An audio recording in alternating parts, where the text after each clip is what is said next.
nyuma y'imisi 10 ibiza biyogoje intara y'Iburengerazuba by'umwihariko n'akarere ka Rubavu, perezida wa Repubulika y'u Rwanda Paul Kagame nk'uko mubibona ku mashusho ubu ari mu karere ka Rubavu aho ari gusura abaturage cyane cyane banagizweho ingaruka n'ibi biza. Ni uruzinduko rero umukuru w'igihugu akoreye muri aka karere ka Rubavu nyuma yaho imvura idasanzwe mu minsi 10 ishize yibasiye cyane cyane intara y'Iburengerazuba, ariko cyane cyane igashegesha abatuye mu karere ka Rubavu. Uturere twa Rutsiro natwo turi mu twashegeshwe cyane n'imvura yahitanye abantu bagira abantu 30 nk'uko bitangazwa na Minisiteri y'Ubutabazi. Kuva rero icyo gihe ibiza byaba, inzego zitandukanye zakomeje gukora ibishoboka byose mu gusubiza mu buryo ibyangijwe n'imyuzure, ariko cyane cyane no gufata mu mugongo ababuze ababo.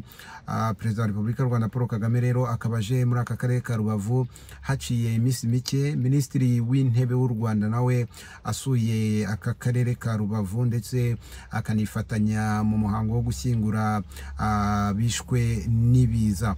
Aka karere ka Rubavu mu bigendanye n'ibiza gafite umwihariko ukomeye wo kuba ari akarere gafite umugezi wa Sebeya wanagize uruhare runini cyane cyane mu gusenya ibikorwa remezo, kuko amazi yaruzuye arasandara mu bice bitandukanye akukumura amazu y'abaturage n'ibindi bikorwa remezo.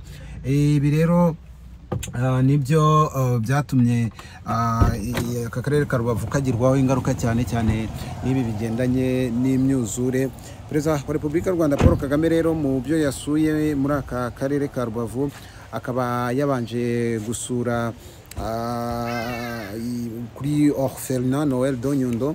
Iyi Orphelinat Noël de Nyundo ni ikigo cyegereye Ecole d'Art, nacyo ni ikigo kiri hafi y'umugezi wa Sebeya, ndetse mu bihe bitandukanye nacyo gikunze kwibasirwa n'imyuzure. Nta myuzure iza ngo kibure kurengerwa nk'uko mubibona. Rero perezida wa Repubulika y'u Rwanda Paul Kagame akaba arimo asuhuza abana bo muri iki kigo cy'amashuri cya Noël de Nyundo.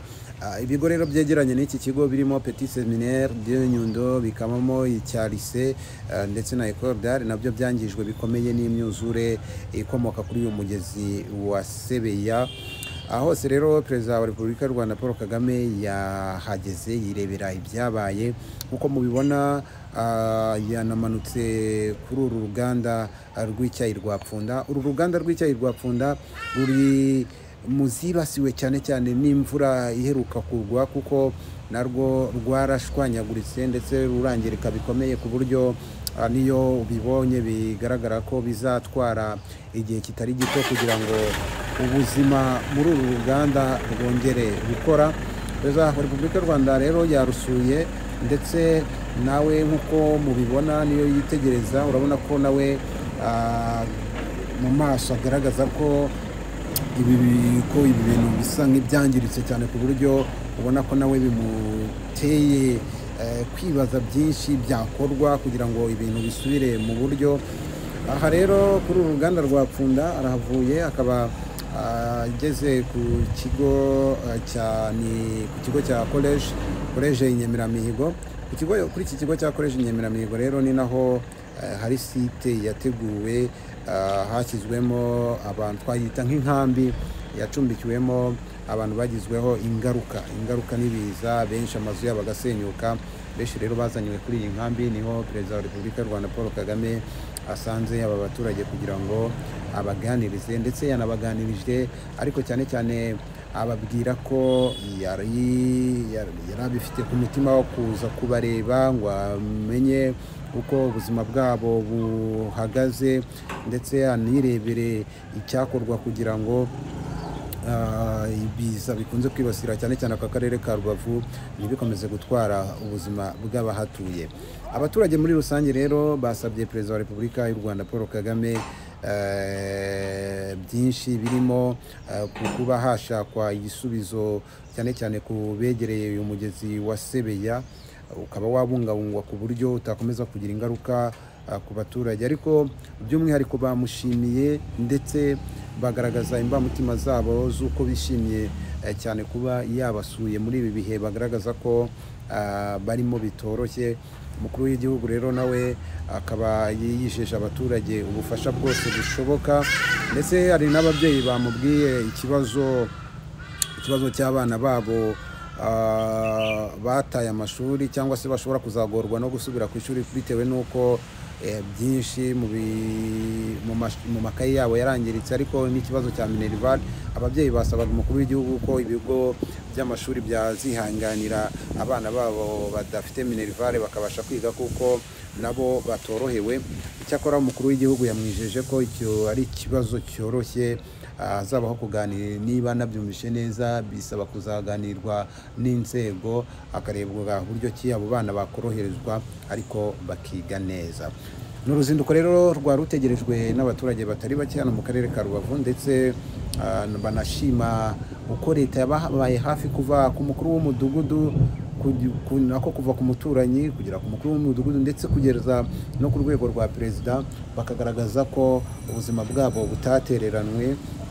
N'ibiza byarabaziye birabatungura, ariko uko imibereho yabo yarushijeho gukurikiranwa nibyo abaturage bagaragarije umukuru w'igihugu ko babyishimira, ndetse banasoje banaririmba indirimbo ivuga ngo ni perezida wacu tuzamutora twongere tumutore.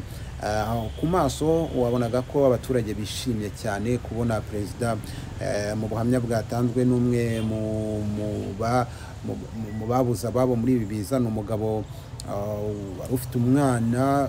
Icyo gihe inkuru ye yarasakaye ku bitangazamakuru bitandukanye, yabashije kurokora umwana we mu gihe umugore we amazi yamutwaye, yarwanye no kugira ngo abarokore ari babiri ariko birangira arokoye umwana.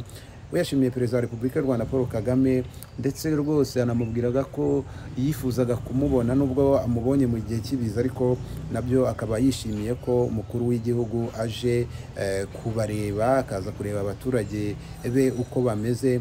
Abatanze ubuhamya bose, abagizweho ingaruka n'ibiza, bose kwari ugushima, bagaragaza ko bishimiye buryo ki leta y'u Rwanda ikomeje kubitaho muri iki gihe cy'ibiza bahuye nabyo. Ndetse umukuru w'igihugu nawe yizeza ko leta izakomeza gukora ibishoboka byose kugira ngo ubuzima n'imibereho y'aba baturage ikomeze kugenda neza. Mu kanya yasoje ababwira ko ari aho ubutaha, naho ubutaha. Ubwo ikindi ni uko mu byo umukuru w'igihugu yasabye ko byashyirwamo imbaraga cyane cyane n'ibigendanye no kubungabunga umugezi wa Sebeya, ndetse akaba yavuze ko hari itsinda ryashyizweho kugira ngo rishake icyaba umuti kuri uyu mugezi. Ariko cyane cyane yanasabye n'abaturage nanone batuye mu manegeka kuhimuka, kuko yavuze ati ariko hari n'abandi namwe mujya gutura aho hepfo cyane muri Sebeya murebe uko mwahava.